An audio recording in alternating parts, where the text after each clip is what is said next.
ഇത് നമ്മൾ ഒരു തക്കാളി കറി ഉണ്ടാക്കാൻ വേണ്ടിയിട്ട് പോകുന്നത്. സാധാരണ നമ്മൾ തക്കാളി കറി ഉണ്ടാക്കുമ്പോൾ അങ്ങനെ അധികം തിക്കല്ലാണ്ട് കുറച്ചിങ്ങനെ ഒരു ചാറ് പോലെയല്ലേ നമ്മൾ സാധാരണ തക്കാളി കറി ഉണ്ടാക്കുന്നത്. പക്ഷെ ഇന്ന് നമ്മൾ ഉണ്ടാക്കുന്ന തക്കാളി കറിയുടെ ഗ്രേവി കുറച്ചിങ്ങനെ തിക്കായിട്ടിരിക്കും. അപ്പം അതുകൊണ്ട് തന്നെ ചപ്പാത്തിയുടെ കൂടെ, അപ്പത്തിൻ്റെ കൂടെ, ദോശയുടെ കൂടെ, ഇഡ്ഡലിയുടെ കൂടെ, ചോറിൻ്റെ കൂടെ, എന്തിൻ്റെ കൂടെ കഴിക്കാനാണെങ്കിലും നല്ല ടേസ്റ്റുള്ള ഒരു തക്കാളി കറിയാണ്. റെഡിയാക്കിയിട്ട് എടുക്കാനാണെങ്കിലും വലിയ പാടൊന്നും ഇല്ലാണ്ട് തന്നെ നല്ല ഈസി ആയിട്ട് റെഡിയാക്കിയിട്ട് എടുക്കാനും പറ്റും.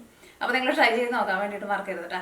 പിന്നെ നമ്മൾ മിയ കിച്ചണിൽ ലാസ്റ്റ് അപ്ലോഡ് ചെയ്തിട്ടുണ്ടായിട്ട് ഗോതമ്പ് പൊടിയും പിന്നെ ചെറുപയർ പരിപ്പുണ്ടല്ലോ, നമ്മൾ പായസം വയ്ക്കാൻ എടുക്കണ പരിപ്പുണ്ടല്ലോ, ചെറിയ പരിപ്പ്, അതും കൂടി വെച്ചിട്ടുള്ള ഒരു സ്നാക്ക് റെസിപ്പി എന്ന് ചെയ്തിട്ടുണ്ടായിട്ട് അത് നല്ല ഇങ്ങനെ എന്താ പറയുക, നല്ല ക്രിസ്പി ആയിട്ട് നല്ല കറു പറന്നിരിക്കുന്ന ഒരു സ്നാക്ക് റെസിപ്പിയാണ്. അത് നമ്മൾ ലാസ്റ്റ് ചെയ്തിട്ടുണ്ടായിരുന്നത്. അത് നിങ്ങൾ കുറേ പേരൊക്കെ ട്രൈ ചെയ്ത് നോക്കിയിട്ട് നല്ല ടേസ്റ്റ് ഉണ്ടായിരുന്നു. അപ്പോൾ നിങ്ങൾ ആ വീഡിയോ കാണാത്തവരുണ്ടെന്ന് വെച്ചാൽ ഞാൻ വീഡിയോ കൂടിയിട്ട് കണ്ടു നോക്കാം. അത് നമുക്ക് കുറേ ദിവസം സ്റ്റോറൊക്കെ ചെയ്ത് വെക്കാൻ വേണ്ടിയിട്ട് അങ്ങനെ പെട്ടെന്നൊന്നും കേടൊന്നും വരുന്നില്ല. അപ്പോൾ നിങ്ങൾ ആ വീഡിയോ കാണാത്തവരുണ്ടെന്ന് വെച്ചാൽ ഞാൻ വീഡിയോ കൂടിയിട്ട് കണ്ടു നോക്കാം.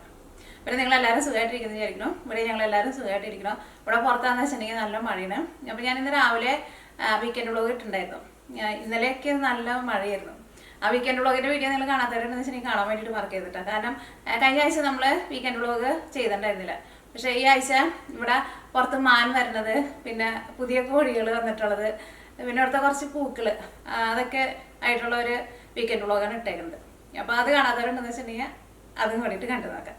അപ്പോൾ നമുക്ക് നമ്മുടെ തക്കാളി കറി നമുക്ക് റെഡിയാക്കാം. അപ്പം ഇനി ഇതിലേക്ക് വേണ്ട സാധനങ്ങൾ എന്തൊക്കെയാന്ന് നോക്കാം. അപ്പം ഞാനിവിടെ ഇതേപോലത്തെ ഇത്രയ്ക്ക് വലിപ്പമുള്ള 2 തക്കാളി എടുത്തിട്ടുണ്ട്. ചെറിയ തക്കാളി എന്ന് വെച്ചിട്ടുണ്ടെങ്കിൽ നിങ്ങളൊരു 3 തക്കാളി എടുക്കണം കേട്ടോ. പിന്നെ 3 വലിയ വെളുത്തുള്ളി. അപ്പോൾ ചെറിയ വെളുത്തുള്ളിയാന്ന് വെച്ചിട്ടുണ്ടെങ്കിൽ അതനുസരിച്ചിട്ട് വെളുത്തുള്ളി കൂടുതലെടുക്കുക. പിന്നെ ഇതേപോലത്തെ ഒരു കഷ്ണം ഇഞ്ചി ഒരുപാട് ചേർക്കണ്ട. പിന്നെ സവോള 1.5 സവോള എടുത്തിട്ടുണ്ട്. ഇത് കുറച്ച് ചെറിയ സവോളയാണ്, അപ്പോൾ അതുകൊണ്ട് തന്നെ 1.5 സവോള. പിന്നെ കപ്പലണ്ടി ഒരു പിടി കപ്പലണ്ടിയാണ് എടുത്തേക്കുന്നത്. അപ്പോൾ കപ്പലണ്ടി എടുക്കുമ്പോൾ വറുത്ത കപ്പലണ്ടി ആയിരുന്നാലും കുഴപ്പമില്ല, വറുക്കാത്ത കപ്പലണ്ടി ആയിരുന്നാലും കുഴപ്പമില്ല. പക്ഷെ വറുക്കാത്ത കപ്പലണ്ടി എന്ന് വെച്ചിട്ടുണ്ടെങ്കിൽ നമുക്ക് ഫസ്റ്റ് കപ്പലണ്ടി ഒന്ന് വറുത്തിട്ട് വേണം നമുക്ക് ഇത് റെഡിയാക്കാൻ വേണ്ടിയിട്ട്. കാരണം വറുക്കാത്ത കപ്പലണ്ടി വെച്ചിട്ട് ചെയ്തിട്ടുണ്ടെന്ന് വെച്ചിട്ടുണ്ടെങ്കിൽ നമ്മൾ ആ വിചാരിക്കുന്ന ടേസ്റ്റ് കിട്ടില്ല കേട്ടോ.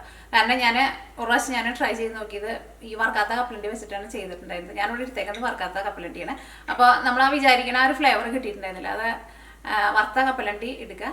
വറുത്തില്ലെങ്കിൽ കുഴപ്പമില്ല, നമുക്ക് ഫസ്റ്റ് കപ്പലണ്ടി വറുത്തിട്ട് ബാക്കിയുള്ളത് നമുക്ക് റെഡിയാക്കിയിട്ട് എടുക്കാം. പിന്നെ ഇതിലേക്ക് നമ്മൾ 2 ടൈപ്പ് ജീരകവും ചേർക്കുന്നുണ്ട്. ചെറിയ ജീരകവും ചേർക്കുന്നുണ്ട്, വലിയ ജീരകവും ചേർക്കുന്നുണ്ട്.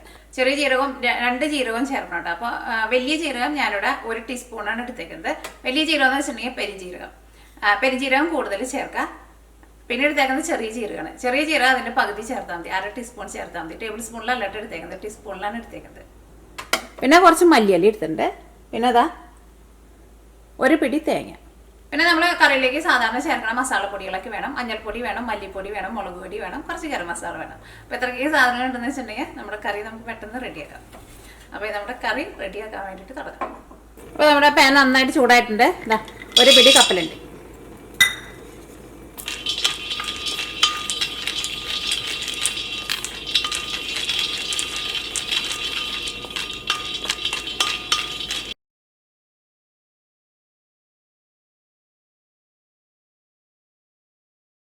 പിന്നെ ഞാൻ ഈ കപ്പലണ്ടി വറക്കണ ഈ പാൻ ഉണ്ടല്ലോ, ഇത് ഞാൻ മിക്കപ്പോഴും കറിയൊക്കെ വയ്ക്കാൻ വേണ്ടിയിട്ട് മിക്കപ്പോഴും വീഡിയോയിൽ കാണിക്കാറുണ്ട്. അപ്പോൾ നിങ്ങൾ ചിലരൊക്കെ ചോദിക്കാറുണ്ട് ഇത് എന്ത് മെറ്റലാണ്. ഇത് ഇരുമ്പിൻ്റെ ചീനിച്ചട്ടി കേട്ടോ. നാട്ടിൽ നിന്നല്ല വാങ്ങിച്ചത്, ഓൺലൈൻ വഴി വാങ്ങിച്ചത്, ആമസോണിൽ നിന്ന് വാങ്ങിച്ചത്. ആമസോണിൽ നിങ്ങൾ സെർച്ച് ചെയ്ത് നോക്കിയാൽ മതി. ഇതിനെ വോക്ക് എന്ന് പറയുന്നത്, കാസ്റ്റ് അയൺ വോക്ക് എന്ന് സെർച്ച് ചെയ്തിട്ടുണ്ടെങ്കിൽ നിങ്ങൾക്ക് കിട്ടും. അപ്പോൾ നമ്മുടെ കപ്പലണ്ടി റെഡി ആയിട്ടുണ്ട്. ഇത് നമുക്ക് പാനിൽ നിന്ന് എടുത്ത് മാറ്റാം. ഈ കപ്പലണ്ടി മേന്ന് ഈ തൊണ്ട് ഇങ്ങനെ സെപ്പറേറ്റ് ആയിട്ട് വന്നേക്കണുണ്ട്. അപ്പോൾ നമ്മുടെ കപ്പലണ്ടി റെഡി ആയിട്ടുണ്ട്. അപ്പോൾ അങ്ങനെ നമ്മുടെ കപ്പലണ്ടി റെഡി ആയിട്ടുണ്ട്. ഇനി നമുക്ക് മസാല റെഡിയാക്കാം. അപ്പോൾ ഈ പാനിലേക്ക് കുറച്ച് ഓയിൽ ഒഴിക്കാം. നമുക്ക് ഇഷ്ടമുള്ള ഓയിൽ എടുക്കാം കേട്ടോ. അപ്പോൾ ഓയിൽ നന്നായിട്ട് ചൂടായിട്ടുണ്ട്. ഇനി നമ്മൾ ഇഞ്ചിയും വെളുത്തുള്ളി എടുത്ത് വെച്ചിട്ടില്ലേ, അത് നമുക്ക് കുറച്ച് ചെറുതായിട്ടൊന്ന് കട്ട് ചെയ്തിട്ട് ചേർക്കാം. അത് കഴിഞ്ഞിട്ട് നമുക്ക് ഇതിലേക്ക് ജീരകം ചേർക്കാം. കാരണം ജീരകം ഇപ്പോഴാണ് ചേർക്കണ്ട, ഇത് കട്ട് ചെയ്ത് കഴിഞ്ഞിട്ട് ചേർത്താൽ മതി.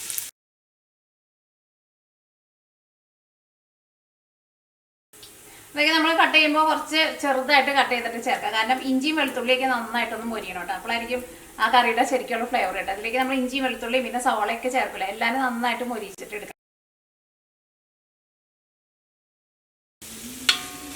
നമ്മുടെ ഇഞ്ചിയും വെളുത്തുള്ളി നന്നായിട്ട് മുരിഞ്ഞിട്ടുണ്ട്. ഇതേപോലെ ഇങ്ങനെ നല്ല മുരിഞ്ഞ് നല്ലൊരു ഗോൾഡൻ കളർ ആവണം. ഇതിലേക്ക് നമ്മൾ 2 ടൈപ്പ് ജീരകം എടുത്ത് വെച്ചിട്ടില്ല, ജീരകം ചേർക്കാം. വലിയ ജീരകം 1 ടീസ്പൂൺ, ചെറിയ ജീരകം 1/2 ടീസ്പൂൺ.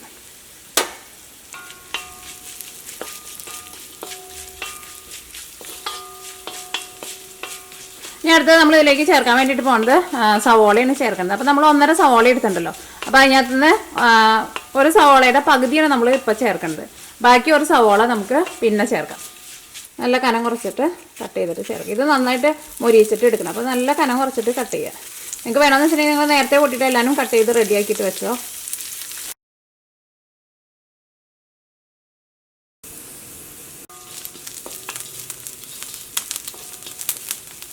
അപ്പോൾ സവോളയ്ക്ക് മൊരിഞ്ഞ് നല്ലൊരു ഗോൾഡൻ കളറായിട്ടുണ്ട്. ഇതേപോലെ ഇങ്ങനെ മൊരിഞ്ഞ് നല്ലൊരു ഗോൾഡൻ കളറാവണം കേട്ടോ. അപ്പോഴായിരിക്കും നമ്മൾ ആ വിചാരിക്കുന്ന ആ ടേസ്റ്റ് നമ്മുടെ കറിക്ക് കിട്ടുക. ഇഞ്ചിയും വെളുത്തുള്ളിയും സവോളയ്ക്ക് നന്നായിട്ട് മൊരിയണം. ഇതിലേക്ക് നമ്മൾ വറുത്ത് വെച്ചേക്കണ കപ്പലണ്ടി ഉണ്ടല്ലോ, കപ്പലണ്ടിയും ചേർക്കണം. പിന്നെ നമ്മൾ ഒരു പിടി തേങ്ങ എടുത്ത് വെച്ചിട്ടുണ്ടല്ലോ, തേങ്ങയും കൂടിയിട്ട് ചേർക്കണം.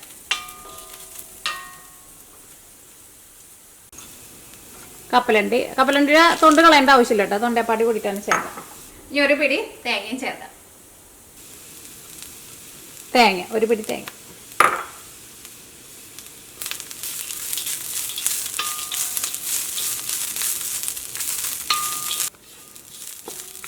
അപ്പോൾ തേങ്ങയും കപ്പലണ്ടിയും ഇട്ട് കഴിഞ്ഞിട്ട് ജസ്റ്റ് ഒന്ന് ഇളക്കുക. തേങ്ങ മൊരിയാൻ വേണ്ടിയിട്ട് നിൽക്കേണ്ട ആവശ്യമില്ല കേട്ടോ.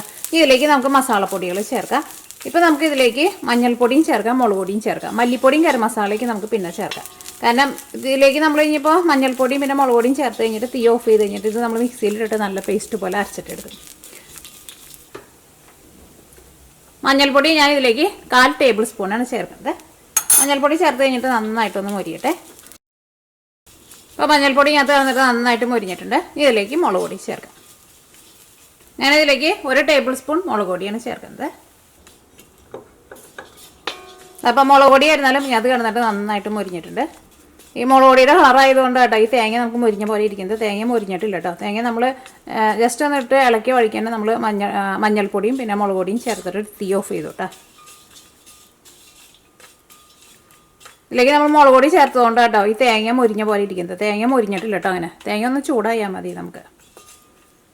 അപ്പോൾ ഇത് അരച്ചെടുക്കാൻ വേണ്ടിയിട്ട് മിക്സിയുടെ ജാറിലേക്ക് ഇടാം. ഫസ്റ്റ് വെള്ളം ചേർക്കാണ്ട് ജസ്റ്റ് ഒന്ന് കറക്കുക. അത് കഴിഞ്ഞിട്ട് ഇതിലേക്ക് നമുക്ക് ആവശ്യത്തിന് വെള്ളം ചേർത്തിട്ട് നല്ല പേസ്റ്റ് പോലെ അരച്ചിട്ടെടുക്കാം. അപ്പോൾ നമ്മൾ മിക്സിയിലിട്ടിട്ട് നല്ല പേസ്റ്റ് പോലെ അരച്ചെടുത്തിട്ടുണ്ട്. ഫസ്റ്റ് വെള്ളം ചേർക്കാണ്ട് ജസ്റ്റ് ഒന്ന് കറക്കിയിട്ടെടുക്കുക. അത് കഴിഞ്ഞിട്ട് ആവശ്യത്തിന് വെള്ളം ഒഴിച്ചിട്ട് നല്ല പേസ്റ്റ് പോലെ അരയണം കേട്ടോ. ഇനി നമ്മൾ അപ്പോൾ നമ്മുടെ അരപ്പ് റെഡി ആയിട്ടുണ്ട്. ഇനി നമ്മൾ കറി റെഡിയാക്കാൻ വേണ്ടിയിട്ട് പോവാണ്.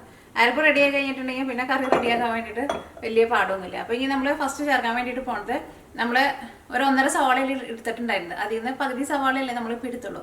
ഇനി ഒരു സവാള നമ്മൾ ഫസ്റ്റ് നമ്മളൊന്ന് മൊരിക്കും. അത് കഴിഞ്ഞിട്ടാണ് നമ്മൾ ഈ അരപ്പൊക്കെ ചേർത്തിട്ട് തക്കാളിക്ക് ചേർക്കാൻ വേണ്ടിയിട്ട് പോകുന്നത്. അപ്പോൾ ഈ സെയിം പാനിൽ തന്നെ നമുക്ക് ഇനി റെഡിയാക്കിയിട്ട് എടുക്കാം. അതിന് വേറെ പാനൊന്നും ആവശ്യമൊന്നുമില്ല, ഞാൻ തന്നെ ചെയ്താൽ മതി. അപ്പോൾ ഈ പാനിലേക്ക് നമുക്ക് കുറച്ച് ഓയിൽ ചേർക്കാം. ഇതിലേക്ക് നമ്മുടെ ഒരു സവാള ബാക്കിയുണ്ടല്ലോ അത് ചേർക്കാം. ഈ സവാള ഒന്ന് വഴന്ന് വരട്ടെ. ഈ സവാള നമുക്ക് അങ്ങനെ മൊരിച്ച് നല്ലൊരു ഗോൾഡൻ കളറാവാൻ വേണ്ടി നിൽക്കേണ്ട ആവശ്യമില്ല. നമ്മൾ ഫസ്റ്റ് ചെയ്തത് സവാള ആയിരുന്നാലും ഇഞ്ചി ആയിരുന്നാലും വെളുത്തുള്ളി ആയിരുന്നാലും നന്നായിട്ട് മൊരിയണം. ഇത് ജസ്റ്റ് ഒന്ന് വഴറ്റിയിട്ട് എടുത്താൽ മതി. നമ്മുടെ സവാള വഴന്നിട്ടുണ്ട്. സവാള വഴറ്റിയെടുക്കാന്ന് വെച്ചിട്ടുണ്ടെങ്കിൽ സവാള നന്നായിട്ടൊന്ന് സോഫ്റ്റ് ആയിട്ട് വരണം. ഇതിലേക്ക് നമുക്ക് മല്ലിപ്പൊടി ചേർക്കാം. മല്ലിപ്പൊടി നമ്മൾ നേരത്തെ ചേർത്തിട്ടുണ്ടായിരുന്നില്ലല്ലോ.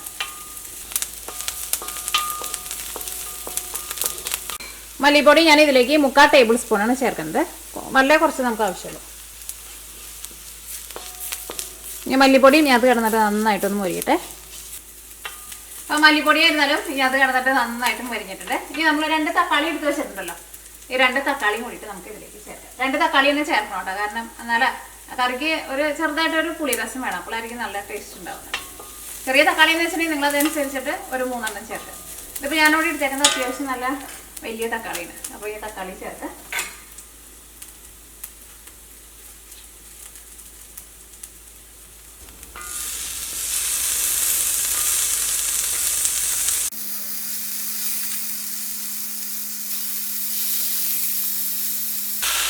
ഇതിലേക്ക് ആവശ്യത്തിന് ഉപ്പ് ചേർക്കാം.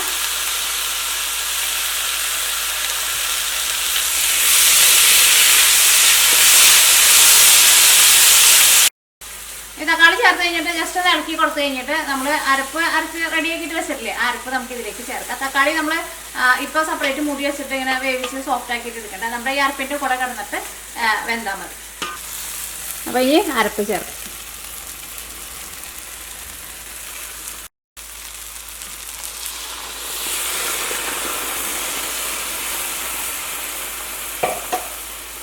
ഇത് നന്നായിട്ട് കൂട്ടി വയ്ക്കുക. ഇനി കറിയിലേക്ക് നമുക്ക് കുറച്ച് മല്ലിയിലയും കൂടിയിട്ട് ചേർക്കാം. നിങ്ങൾക്ക് കറിവേപ്പില വേണമെന്ന് വെച്ചിട്ടുണ്ടെങ്കിൽ കറിവേപ്പിലയും ചേർക്കാം. മല്ലിയില ഉണ്ടെന്ന് വെച്ചിട്ടുണ്ടെങ്കിൽ ചേർക്കാം. മല്ലിയിലയും കൂടിയിട്ട് ചേർക്കാം. അപ്പോഴായിരിക്കും ശരിക്കുള്ള നല്ലൊരു ഫ്ലേവർ കിട്ടുക നമുക്ക്.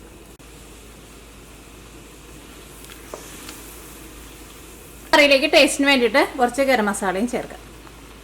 ഗരം മസാല നിങ്ങളുടെ ടേസ്റ്റിനനുസരിച്ചിട്ട് ചേർക്കാം. ഞാനിപ്പോൾ ഇതിലേക്ക് 1/2 ടീസ്പൂണാണല്ലോ ചേർത്തത്. കാരണം നമ്മൾ പലരും എടുക്കുന്ന ഗരം മസാലയുടെ ടേസ്റ്റിൽ ചെറിയ വ്യത്യാസം ഉണ്ടാവും.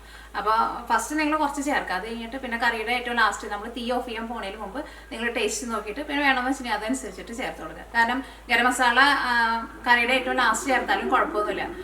കാരണം ഗരം മസാലയ്ക്ക് അങ്ങനെ ഒരു പച്ച ഒരു ചൊവ, നിങ്ങൾ പച്ച ടേസ്റ്റ് എന്ന് പറയില്ലേ, അത് അങ്ങനെ ഇല്ല. അപ്പോൾ ലാസ്റ്റ് ചേർത്താലും കുഴപ്പമില്ല. ഫസ്റ്റ് കുറച്ച് ചേർക്കുക. അത് കഴിഞ്ഞിട്ട് പിന്നെ ഇപ്പോൾ തോന്നണം കുറച്ചും കൂടി ഗരം മസാല വേണമെന്ന് വെച്ചിട്ടുണ്ടെങ്കിൽ അതനുസരിച്ചിട്ട് ചേർത്ത് കൊടുക്കുക.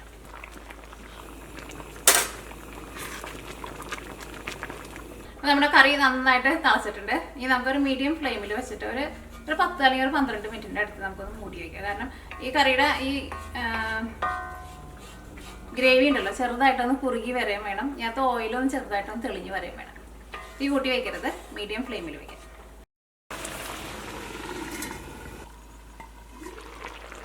അപ്പോൾ നമ്മൾ ഒരു മീഡിയം ഫ്ലെയിമിൽ 10 മിനിറ്റ് കറി മൂടി വെച്ചിട്ട് കറി നന്നായിട്ട് തിളപ്പിച്ചിട്ടുണ്ടായിരുന്നു. അപ്പോൾ ഇതിനകത്ത് ഓയിലൊക്കെ ഒന്ന് ചെറുതായിട്ടൊക്കെ ഒന്ന് തെളിഞ്ഞ് വന്നിട്ടുണ്ട്. ഇത്രയ്ക്ക് വന്നാൽ മതി. ഒരുപാട് അങ്ങനെ ഭയങ്കരമായിട്ട് അങ്ങോട്ട് തിക്കാൻ വേണ്ടിയിട്ട് നിൽക്കണ്ട. അങ്ങനെ നമ്മുടെ വെറൈറ്റി ആയിട്ടുള്ള തക്കാളി കറി റെഡി ആയിട്ടുണ്ട്. നല്ല മണമൊക്കെ വരുന്നുണ്ട്. ഇത് നമുക്ക് തീ ഓഫ് ചെയ്യാം. ഈ കറി നമുക്കൊരു സെർവിങ് പ്ലേറ്റിലേക്ക് പകർത്താം. ഞാൻ അതിന് മുമ്പായിട്ട് ഞാനൊന്ന് ടേസ്റ്റ് ചെയ്ത് നോക്കട്ടെ കേട്ടോ. അപ്പോൾ നിങ്ങൾക്ക് ഇനി ഇതിലേക്ക് ഗരം മസാല കുറച്ചും കൂടി വേണമെന്ന് വെച്ചിട്ടുണ്ടെങ്കിൽ അതനുസരിച്ചിട്ട് ഗരം മസാല അങ്ങനെ ലാസ്റ്റ് ചേർത്താലും കുഴപ്പമൊന്നുമില്ല. ടേസ്റ്റ് നോക്കട്ടെ, ടേസ്റ്റ് പറയാം.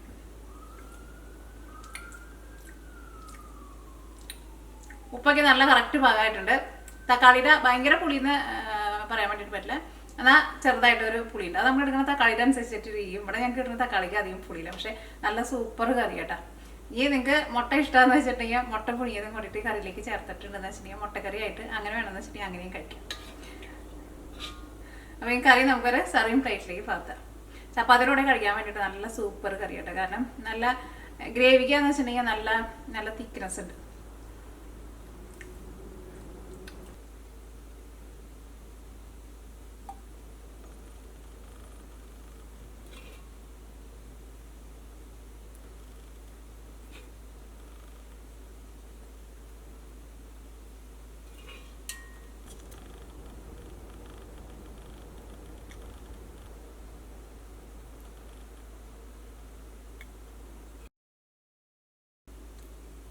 അങ്ങനെ നമ്മുടെ അങ്ങനെ സിമ്പിളായിട്ടുള്ള തക്കാളി കറി റെഡി ആയിട്ടുണ്ട്. അപ്പോൾ നിങ്ങൾ ട്രൈ ചെയ്ത് നോക്കാൻ വേണ്ടിയിട്ട് മറക്കരുത് കേട്ടോ.